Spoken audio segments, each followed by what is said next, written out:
രാവിലെ കുക്കിംഗ് എല്ലാം കഴിഞ്ഞപ്പോൾ തന്നെ ഉണ്ടായിരുന്ന പാത്രങ്ങളെല്ലാം തേച്ച് കഴുകി വെച്ചെങ്കിലും വൈകുന്നേരം വന്നപ്പോൾ കുറച്ച് പാത്രങ്ങൾ ഉണ്ടായിരുന്നു കേട്ടോ.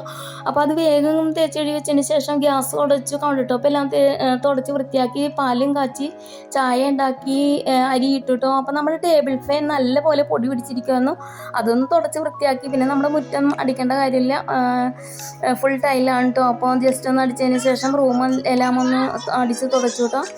അപ്പോൾ എൻ്റെ മോളുടെ ഇളയ കുഞ്ഞ് എൻ്റെ കൂടെ ഉണ്ട്, അവൾ കിടന്ന് കരച്ചിലായിരുന്നു. അപ്പോൾ അവളെ എടുത്തൊന്ന് ആശ്വസിപ്പിച്ചതിന് ശേഷം വീണ്ടും എൻ്റെ പണി തുടങ്ങിട്ടോ. അപ്പോൾ ഇന്ന് മോളും കുഞ്ഞും ഹസ്ബൻഡും വരും കേട്ടോ. അപ്പോൾ ഞാൻ ബീഫ് വാങ്ങിക്കൊണ്ട് വന്നിട്ടുണ്ടായിരുന്നു.